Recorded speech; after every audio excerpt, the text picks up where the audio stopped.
From the Frank Beck Chevrolet Studio Annex, it's time again for Time Out Over Time on the Time Out Over Time YouTube channel. I'm your host, Rick Arsenal. As always, please, before we go any further, get down there in that corner if you haven't done so yet and smash that like and subscribe button.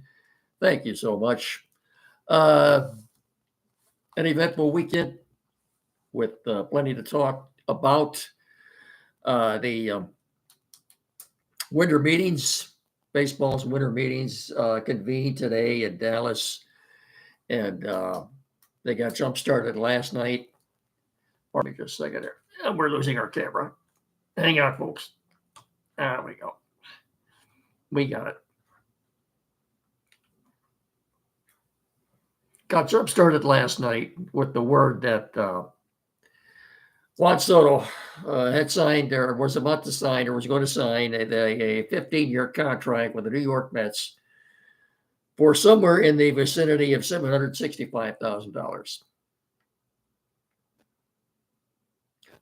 Is this ever going to end? Now, he still won't be making as much per year as Shohei Ohtani, but obviously this is the biggest contract in the history of any sport anywhere. Steve Cohen, the owner of the Mets, he's kind of outdid himself this time, didn't he? Anyway, 15 years, it's a long time. I think, how old is Soto now? I think he's 27. That would have put him at 41 at the end of this 15 years. Yeah. Anyway, that kind of got things jump started. And then the Scott Harris made his usual cheap news a little earlier this afternoon with the announcement coming out of Dallas. Stop the presses. Stop the presses. New Year's Eve, Christmas all came early. Wow, what a signing. I'm being facetious, of course. It was announced earlier today that the Tigers have signed starting 37-year-old starting pitcher Alex Cobb. He has a history going back to San Francisco a couple of years ago with Scott Harris when he was the general manager there. At the end of the 2023 season, he had that cut short. He had to have hip surgery for a torn labrum. And at the beginning of last year with the Giants, his debut last year had to be put off because he had a sore shoulder. So he, like I said, his start of the season last year was delayed. And then just before the trade deadline, the Giants traded him to the Cleveland Guardians. He made 3 starts for the Guardians at the end of last year. He had what ERA of like 2.67, something like that. Like I said, big deal, huh? Just another cheap move on the part of Scott Harris. And, I had the feeling that the way the season ended last year for the Tigers, Harris might have gotten a false sense of security. Because what happened, what transpired at the end of last year, come on, let's face it, defied all the odds. Defied all the stuff like that just doesn't happen. Certainly going to happen again. History isn't going to repeat itself for what the Tigers did at the end of last year. That's nuts, crazy. I guarantee it'll never happen again.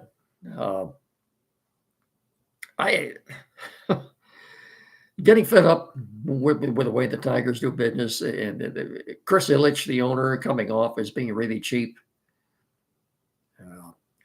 That's all we're going to say about the Tigers today. The winter meetings are going to go through, I think, Thursday down in Dallas.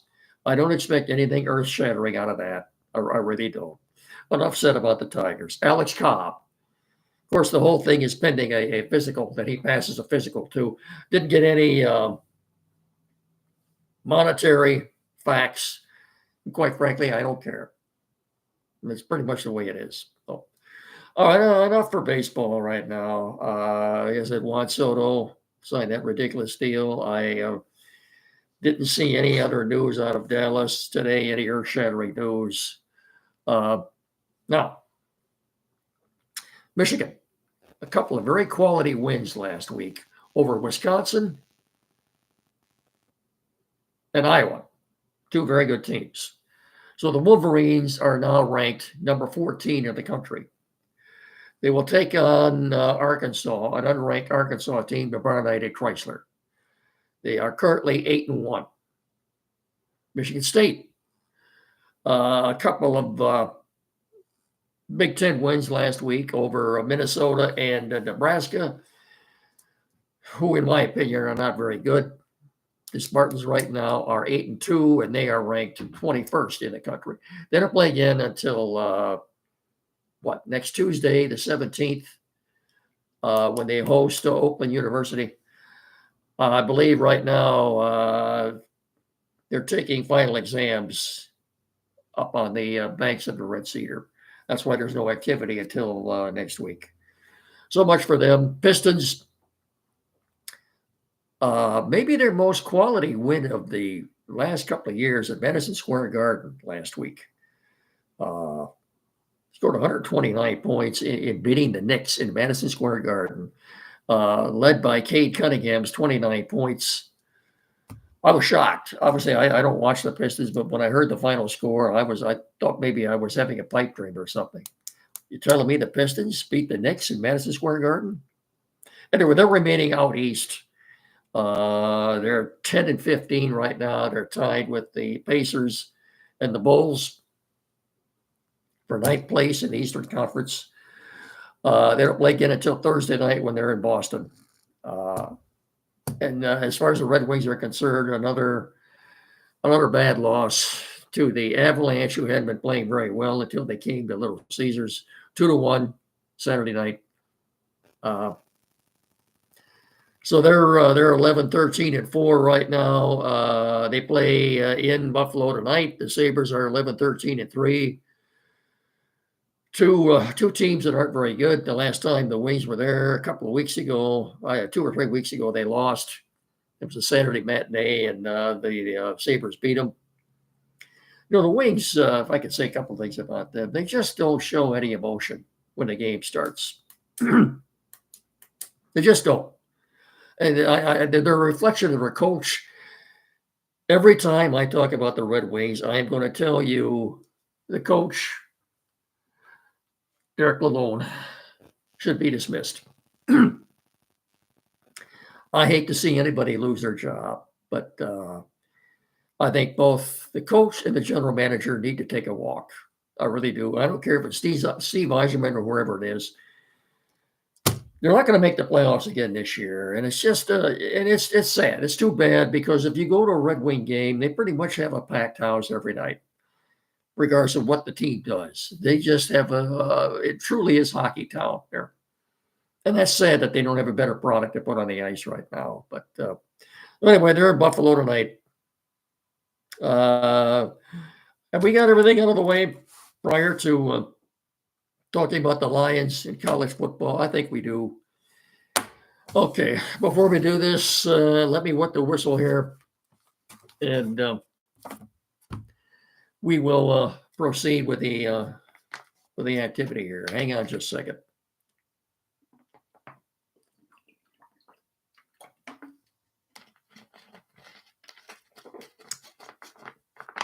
Winter is here. Winter is here. Now we might have a few days coming up here where in the last couple of days the temperature has been above normal. You know, we're either well below or well above normal here. Did you see what the high for Thursday is going to be? 17 with a low of 9. Then you wonder why people are sick. Where am I going? What am I segueing into here? Miggy, hang with us here. What am I segueing into? If you haven't done so yet, folks, now is the time to get into the Beck Chevrolet service department and make an appointment to make sure your vehicle is ready for the winter weather ahead. Now, let them check the strength of your battery, your belts and hoses, your wiper blades, antifreeze, and more. Plus, now's the perfect time to get those new tires so you don't go slipping and sliding down the highway. And if you don't think your car will make it through another rough Michigan winter, let the sales pros at Beck's help you find a vehicle for all seasons. You know, the 2025s are rolling in nearly every day out of the lot. So right now their selection is tops. Now you can check out their complete inventory on their webpage at frankbeckchevy.com, or better still, stop by the dealership on M99 between Hillsdale and Jonesville and let them help you experience the Frank Beck difference. Chevrolet. Together, let's drive, baby. Okay. Dan Campbell at his press conference this morning reviewed several things from last Thursday night. He praised Tim Patrick, not only for what he did receiving, but his blocking. Tim Patrick has been a complete godsend. This guy is the perfect Lion. He's a perfect character guy. Not only that, I thank you so much, Denver, for cutting him, for letting him go. Boy, he's a great downfield blocker, a great receiver, great teammate. Dan Campbell had a lot of great things to say about him today. I was glad to see that. He also praised a couple of other players, including Pat O'Connor, who was very disruptive. And I said, that's probably on the defensive line, that's probably going to be O'Connor's only start of his career, provided, again, he was asked about all of the injuries. And actually, they won't really have a handle on who's in and who's out until they practice again on Wednesday. Tomorrow's a day off. They will practice in earnest on Wednesday, Thursday, and Friday. So until they start practicing again, we won't really know who's in and who's out. That includes Taylor Decker, Josh Paschal, Levi Onwuzurike, DJ Reader. Who am I leaving out here? I'm probably missing somebody. I think, yeah, Mosley and Davis both played Thursday night. I think they played well. By the way, The Athletic, I saw something on The Athletic this morning I was not aware of. You know, when Aleem McNeil came out of the game with a head injury, he's in concussion protocol right now, but Campbell said he's looking pretty good. He's trending in the right direction. Brian Branch also came out of the game the other night, but it was just cramping for him. He's fine. But when Aleem McNeil came out of the game last night, according to Athletic, and I wasn't aware of this, the only person playing in the front seven who was on the roster on opening day was Jack Campbell. That's how depleted they've been on defense. And what Aaron Glenn has done with this defense, to me, is nothing short of a miracle. I mean, it's just been have to fix that camera. Like I say, it's been absolutely amazing. And we talked a little bit about this on Saturday morning with Andy and Jed. They're probably going to lose both their coordinators. I mean, it's almost a cinch they will. But as I said, if you lose a coordinator, he takes a head coaching job somewhere, you are awarded a third-round compensatory pick in the next spring's draft. If the Lions lost them both, that means they'd have two compensatory picks in the third round. Now, it used to be you couldn't trade compensatory picks, but now you can. So I hate to look ahead like this, but in the draft next April, they'd have a 1, a 2, 2 3s, and a 4. That give them 5 picks in the first 4 rounds. And hopefully the Lions are drafting 32nd. If you're drafting 32nd, you see a kid out there, you're not sure he's going to be there when it's your turn to pick. You can move up maybe 4 or 5 spots, throw in a third round pick. Yeah, let Brad Holmes cook with extra draft capital. If I were Ben Johnson, I'd steer clear of Chicago. He'd probably interview. I'm sure he'd interview. As Aaron Glenn will both probably interview with him. If I were either one of them, I wouldn't want any part of that Chicago Bear job. As long as they've got that front office and that ownership, I'm sorry. Of course, I think the biggest thing the Bears have on their plate right now there is trying to get a new stadium built. First, they were going out to Arlington Heights for Dome Stadium. And apparently the mayor and the governor said, well, we want to keep it downtown. One scenario they were looking at is the Soldier Field is on Lakeshore Drive. A couple of miles down Lakeshore Drive is McCormick Place. If you're familiar with if you are at all familiar with Chicago, McCormick Place is an old facility. I don't think it's being used anymore. They might have auto shows yet there. I don't know. The word was that they were going to tear McCormick Place down and put a retractable dome there. Well, now that's out. That's out. Apparently now Arlington Heights is in again. Retractable dome out there. We'll see. I think that's the biggest thing on the Bears' plate right now. That's more relevant. I mean, from the looks of that game yesterday in San Francisco, it appeared as though the Bears have packed it in for the year. And they're, what are they now, 4-9? And yeah, with 4 games left, I don't think the Bears will win another game. I'll be surprised if they do. They lost to the 49ers yesterday, 38-13. Doesn't look good. By the way, the Lions are right now 2.5-point favorites over the Bills on Sunday, 4:25 on Fox. You think the Bills offense, the Bills defense got exposed yesterday against Matt Stafford? Well, Puka Nacua is back, isn't he? He had a fantastic day. So it looks like the combination of Stafford to Nacua is up and running again. I wouldn't want to face Matt Stafford and Puka Nacua in the playoffs. So let's hope they don't get in. Right now they're not. They're playing Thursday night at San Francisco. Look, the Rams pretty much have to win out, and I don't see them doing that. It's possible, but Josh Allen. That guy, number 17, to me, no quarterback is playing any better than he is right now. 6 touchdowns yesterday, 3 TD passes, and 3 more scoring. He ran for 3. He accounted for all 6 Buffalo touchdowns in their 44-42 point loss. The guy's absolutely amazing, what he does, and that'll be a big challenge for the Lions on Sunday. Notice, too, I haven't seen any reports yet, but the Bills also, in the course of losing yesterday, did have a couple of defenders go down. So that's something that can be monitored as the week goes on. But I think that's all we're going to say. Is that we have anything more to say about the Lions? I think I've got you all caught. Oh, I wanted to go through this quickly. Then I'll say, well, I'm going to save this for Wednesday night. Pro Football Focus grades for the Lions. The top 5 Lions and bottom 5 Lions, according to Pro Football Focus, on offense and defense. We're a little bit pressed for time tonight because I want to go through the college football playoff brackets with you. So we're going to save this for Wednesday night, okay? Don't let me forget that. All right.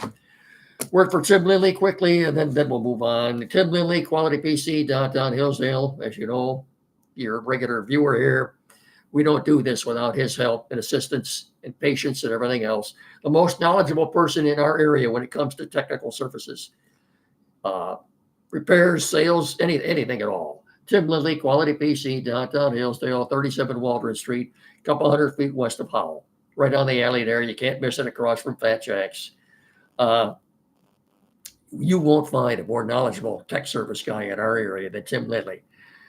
He's also the nicest man you're ever going to want to meet. Anything at all. Computers to reuse. Maybe the computer you have now needs a little work done on it. Flat screen TV, mounting, programming, setup. Maybe you're changing internet providers. Printers to reuse. Anything at all. Get here and see Tim Lindley, Quality PC. 517-610-5372, or better still, like I said, get in there and see him at 37 Waldron Street in downtown Hillsdale. Couple hundred feet west of Howell. When you get in there, tell them Mickey and I sent you. Will you please? Thank you very much. College football. College football rankings that came out at noon yesterday. 1 through 12. Here we go. The undefeated Oregon Ducks at 13-0 are number 1. They're the number 1 seed. 2, the Georgia Bulldogs at 11-2. 3, Boise State 12-1, or Arizona State 11-2. Those top 4 teams get a first round bye, folks. Okay. We've got 8 more. Texas at number 5, 11-2. Penn State 6, 11-2. Notre Dame comes in at 7, 11-1. Ohio State Buckeyes are 8 at 10-2. Number 9, the Tennessee Volunteers at 10-2. Number 10, the Indiana Hoosiers at 11-1. Coming in at 11, SMU at 11-2. And at number 12, Clemson at 10-2. Clemson, the ACC champions. Oregon, I neglected to mention, of course, the Big Ten champions. Georgia, the SEC champions. Boise State, the Mountain West champs. And Arizona State Sun Devils, the Big 12 champs. Like I said, top 4 teams get a first round bye. So before I tell you who's playing who, let me take one last week here. Hang on.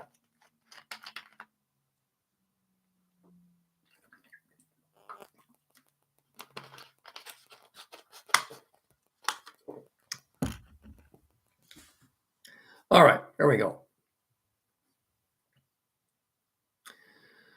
Starting Friday, December 20th, Indiana at Notre Dame, 8 o'clock on ABC and ESPN. Saturday, December 21st, SMU at Penn State. That's at noon on TNT. Again, Saturday, December 21st. Clemson at Texas, 4 p.m. on TNT. And the last game on Saturday, December 21st, Tennessee at Ohio State. That's at 8 p.m. in primetime on ABC. Tuesday, December 31st, Boise State. Remember, they were ranked number 3. They got a first round bye. They will play the Penn State SMU winner in the Fiesta Bowl on ABC at 7:30 on December 31st, New Year's Eve. New Year's Day, January 1st, Arizona State, the number 4 ranked team, will take on the winner of the Texas Clemson game. Pardon me, that's at 1 on ABC. That'll be the Peach Bowl. 1 o'clock, Arizona State playing the winner of Texas and Clemson. Again, January 1st. Oregon, the top-ranked team, will play the winner of the Ohio State-Tennessee game at 5 o'clock on ABC and ESPN in the Rose Bowl. And the last game on New Year's Day, Georgia will take on the winner of the Notre Dame-Indiana game at 8:45 on ABC and ESPN in the Sugar Bowl. In the semifinals, Thursday, January 9th, in the Orange Bowl. Now, 7:30 on ESPN, you've got the Orange Bowl in a semifinal game. Friday, January 10th, the following night in the Cotton Bowl. That's at 7:30 on ESPN. Finally, the national championship game on Monday night, January 20th at 7:30 on ESPN at Mercedes-Benz Stadium in Atlanta. Of course, there are dozens of bowl games now. And the one for in our area, the only one that I guess we would have any interest at all would be on, where am I here?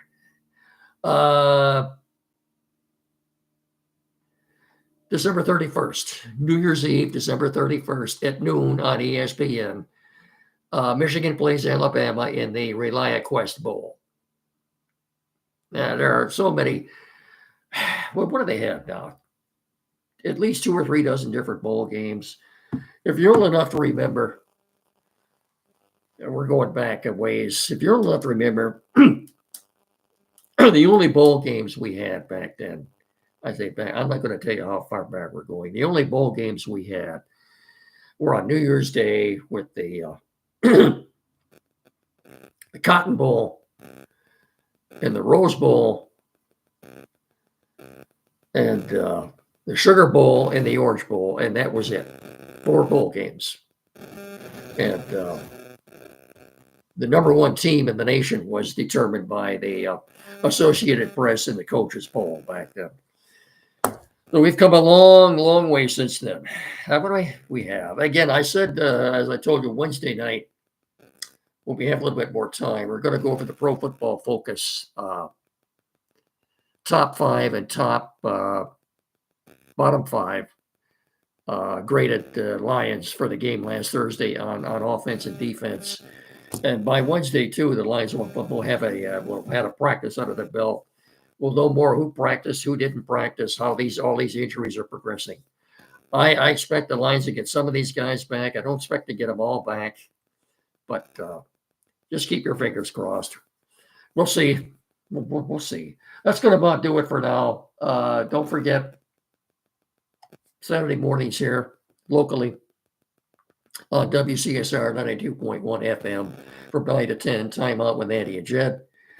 And as I said, I'll talk to you all again on Wednesday. So until then, please remember, treat each other with respect. Have a good rest of your evening. And as always, thanks for watching. Good night.